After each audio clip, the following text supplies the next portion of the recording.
Not all heart patients freak out and drop dead. Most keep calm, go home, take to their bed and call the doctor. When they phoned, I did not prevaricate, but said I would call in half an hour rather than immediately. I thus made no suggestion that the situation was urgent. Anxious wives immediately felt reassured that help was on the way, and this was communicated to the patient.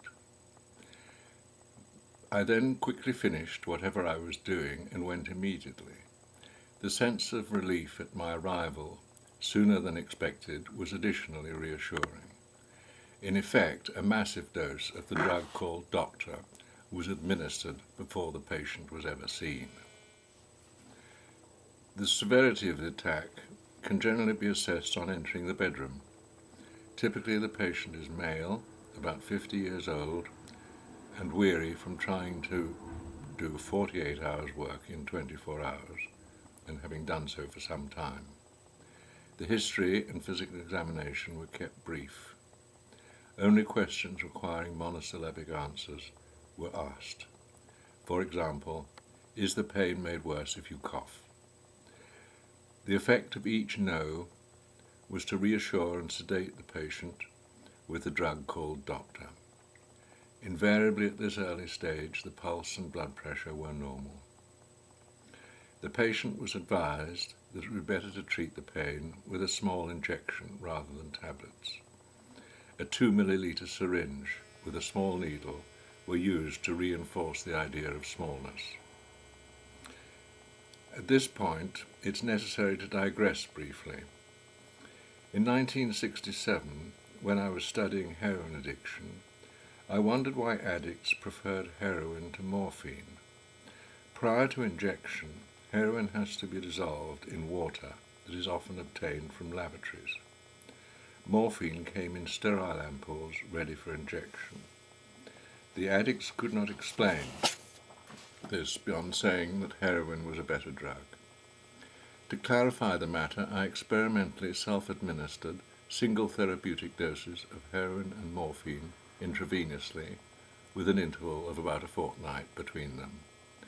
This made it possible to compare the subjective effects of the two drugs, just as I had been able to compare cannabis and hypnosis.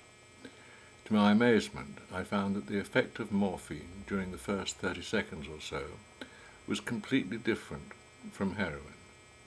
The initial sensation was felt as if all my nerve endings were being simultaneously cauterized. After about a minute, the sensation passed off, and the remainder of the experience was identical to heroin. In a coronary victim already in shock, such a bizarre phenomenon could kill. This explained the response of a patient in Regina who had developed an irregular pulse and nearly died after I had had to intravenously administer morphine. I'd had to use morphine rather than heroin because doctors are not allowed to use heroin in North America.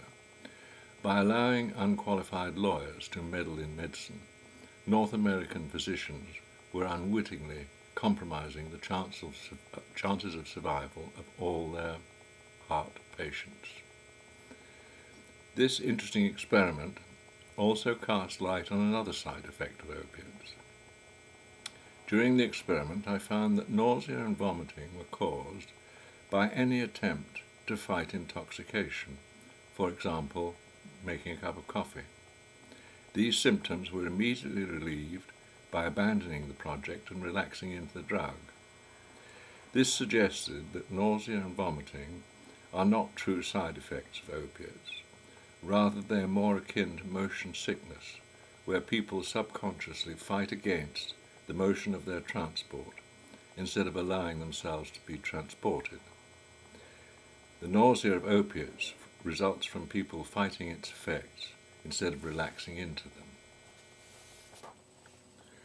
The drug of choice was therefore intravenous heroin.